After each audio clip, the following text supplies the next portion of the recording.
அனைவருக்கும் வணக்கம். இன்னைக்கு நாம பார்க்க போற கோயில் தையூர் அழகேசர் அல்லது அழகீஸ்வரர் கோயில். இது எங்க அமைஞ்சிருக்கு அப்படின்னா, பழைய மகாபலிபுரம் சாலையில இன்றைய செங்கல்பட்டு மாவட்டம் கேளம்பாக்கம் தையூர் பகுதியில அமைந்திருக்கு. இது சப்தஸ்தான ஸ்தலங்கள் அப்படின்னு சொல்லக்கூடிய 7 பழங்கால சிவன் கோவில்களுடைய ஒரு பகுதியாக சொல்லப்படுகிறது. இந்த கோயில் பிரதான தெய்வம் சிவன். அவர்தான் அழகேசர் அல்லது அழகீஸ்வரர் என்ற பெயர்ல வணங்கப்படுகிறார். இந்த கோயில் கண்டெடுக்கப்பட்ட வரலாறு கொஞ்சம் சுவாரஸ்யமான வரலாறு. 2004வது வருஷம் இந்த பக்கத்துல கட்டுமான தொழில்கள்ல ஈடுபட்டு கொண்டிருந்த வேலையாட்கள் அங்க இருந்த முட்புதர்கள், செடிகள் இவற்றையெல்லாம் அகற்றி அந்த பகுதியை சீரமைக்கும் போது இந்த சிவலிங்கம் வெளிப்பட்டதாக சொல்றாங்க. இந்த சிவலிங்கம் வெளிப்பட்டதுக்கு அப்புறம் தொல்லியல் நிபுணர்கள்லாம் இந்த சிவலிங்கத்தை ஆய்வு பண்ணி பார்க்கும் பொழுது கிட்டத்தட்ட 2000 வருடங்களுக்கு பழமையான சிவலிங்கம் அப்படின்னு கண்டுபிடிச்சிருக்காங்க. அதோடு சேர்ந்து புதைந்த நிலையிலேயே பழைய சிற்பங்கள் பின்னமான நிலையிலும் கண்டுபிடிச்சிருக்காங்க. இதனுடைய காலம் கிட்டத்தட்ட பிற்கால சங்க காலம் அல்லது முற்காலத்தினுடைய சங்கம் மருவிய காலம் அப்படிங்கிறத காலகட்டத்தையும் இங்கு கண்டுபிடிச்சிருக்காங்க. இந்த உடைந்த நிலையில பழைய சிற்பங்கள் கண்டுபிடிக்கப்பட்டது இல்லையா? இந்த சிற்பங்களை எல்லாத்தையுமே எடுத்துட்டு அந்த இடத்துல புதிய சிலைகளோடு 2006ஆம் வருஷம் இந்த பிரதான சிவலிங்கம் அழகேஸ்வரரோடு சேர்த்து புது கோயில் ஒன்று கட்டமைக்கப்பட்டிருக்கிறது. இந்த கோயில்ல சுவாமி பிரதான சிவலிங்கம் அழகேஸ்வரர் கிழக்கு நோக்கி இருக்கின்றார், அம்பாள் தெற்கு நோக்கி இருக்கின்றார். இந்த கோயிலுக்கு 2 வாயில்கள், அதாவது 2 நுழைவாயில்கள் இருக்கின்றன. ஒன்று தெற்கு நோக்கி, இன்னொன்று கிழக்கு நோக்கி இருக்கிறது. இந்த கோயில்ல சப்தஸ்தான ஸ்தலங்கள் அப்படின்னு சொன்னேன் இல்லையா? இந்த கோயிலை சுற்றி இருக்கு இன்னும் 6 கோயில்கள் இருக்கு. செங்கன்மாலீஸ்வரர், மாரீசர், முருகேஸ்வரர், கோமளீஸ்வரர், ஜலகண்டேஸ்வரர், ஆபத் சகாயீசர் அப்படின்னு சொல்லிட்டு 7 கோயில்கள் இந்த கோயிலை சுற்றி இருக்கின்றது. அப்படிங்கிற அமைப்பு இங்க நிறைய பேருக்கு தெரியாதுங்க.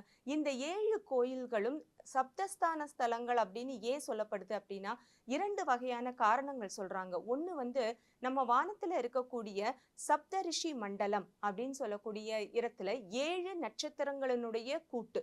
இந்த அமைப்பினுடைய சக்தியை பிரபஞ்சத்திலிருந்து கிரகித்து அப்படியே பூமிக்கு கொண்டு வர்றதுக்காக 7 கூட்டோடு சேர்ந்து இருக்கக்கூடிய சிவன் ஆலயங்களை வடிவமைப்பதாகவும், அதோடு சேர்ந்து இந்த வடிவமைக்கும் போது இந்த 7 கோயில்களும் அருகருகே இருக்கக்கூடிய 7 கிராமங்களை தொடர்ந்து இணைப்பதாக இருப்பதாக சொல்றாங்க. அப்படி தொடர்ந்து இணைப்பதனாலேயே இந்த இருக்கக்கூடிய 7 கிராமங்களும் ஒருவருக்கொருவர் தொடர்பு படுத்தி ஒன்றாக அவர்களுடைய திருவிழாக்களை கொண்டாடுவார்கள். அப்படிங்கிறதுனாலேயே இந்த 7 கூட்டு கோவில்கள் அப்படிங்கிறது அமைக்கப்பட்டிருக்கிறது. இப்படியான கோயில் இங்கே மட்டும் இல்லைங்க.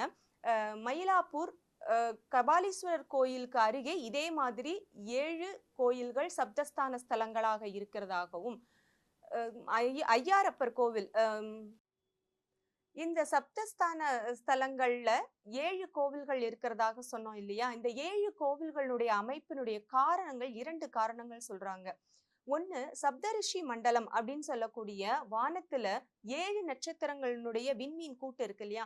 அதனுடைய சக்தியை அப்படியே பிரபஞ்சத்திலிருந்து கிரகித்து பூமிக்கு கொண்டு வர்றதாகவும், அதோடு மட்டும் இல்லாமல் 7 கோவில்களும் அருகருகே இருக்கக்கூடிய 7 கிராமங்களை இணைப்பதாகவும் இருப்பதாக சொல்றாங்க.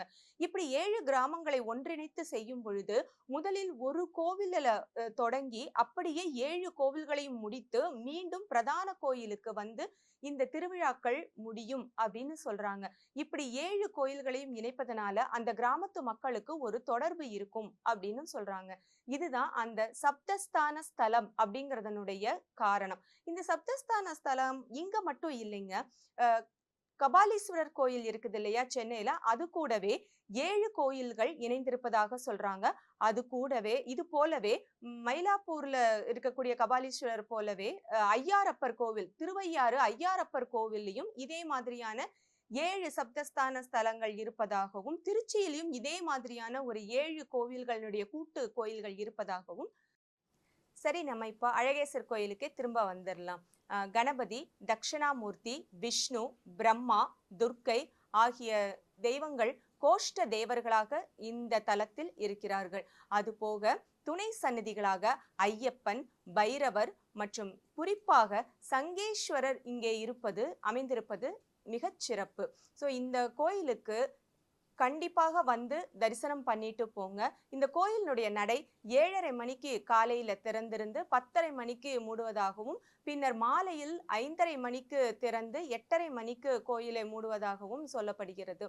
கட்டுமான ப கு பணியில இருப்பதோடு குடியிருப்புகள் இதை சுற்றி இருப்பதால கோயிலை கண்டுபிடிப்பதற்கும், கோயிலினுடைய பாதையை கண்டுபிடிப்பதற்கும் கொஞ்சம் சிரமம் இருக்குன்னு சொல்றாங்க. அதை தேடி பிடித்து கண்டுபிடித்து போகிறது ஒரு சின்ன விஷயம் இந்த கோயிலை பொறுத்த வரைக்கும். மற்றபடி கோயிலினுடைய சிவன் மிக பிரமாதமாக இருக்கிறார். இந்த கோயில் குறிப்பாக ஈதல் அறக்கட்டளையின் சார்பாக இந்த கோயிலில் அன்னதானம் வெகு சிறப்பாக நடைபெறுகிறது அப்படின்னு சொல்றாங்க. அன்னதானம் செய்ய விரும்புபவர்கள் இந்த திரையில் வரக்கூடிய ஈதல் அறக்கட்டளையினுடைய எண்ணை தொடர்பு கொள்ளலாம். அன்னதானம்னுடைய பலன் என்ன அப்படிங்கிறது ஒரு சின்ன குறிப்பா சொல்லலாம்னு இருக்கேங்க. அன்னதானம் செய்வதால நமக்கு கர்ம வினைகள் குறையும்னு சொல்றாங்க. அன்னதானம் செய்வதே வந்து மூதாதையர்கள் அல்லது முன்னோர்களுடைய ஆசீர்வாதம் இருந்தால் மட்டும்தான் செய்யவே முடியும் அப்படின்னு சொல்றாங்க. அது செய்யும் பொழுது 14 வயது முதல் இன்று வரை நமக்கு கிடைக்கக்கூடிய சாபங்கள் குறையும். வீட்டுல நிதிச்சுமைகள் இருந்தால் அந்த நிதிச்சுமைகள் தானாக விலகும். அன்னதானம் செய்ய செய்ய நிதிச்சுமைகள் தானாக குறையும்னு சொல்றாங்க. குறிப்பாக ஆடி அமாவாசை, தை அமாவாசை, புரட்டாசி அமாவாசை போன்ற குறிப்பிட்ட நாட்கள்ல அன்னதானம் செய்யும் பொழுது அதனுடைய பலன் மிக பெரியதாக இருக்கும் அப்படின்னு சொல்றாங்க. இந்த ஈதல் அறக்கட்டளையின் மூலமாக நீங்க அன்னதானத்துக்கு மட்டும் இல்லைங்க, கோயிலை புனரமைக்கக்கூடிய நிதி, வஸ்திர தானம், விளக்கிற்கு எண்ணெய் வழங்குதல் ஆகிய எந்த மாதிரியான நல்ல செயல்களுக்கு நன்கொடை வழங்குவதாக இருந்தாலும் திரையில் தெரியக்கூடிய ஈதல் அறக்கட்டளையினுடைய எண்ணை தொடர்பு கொள்ளலாம். நன்றி.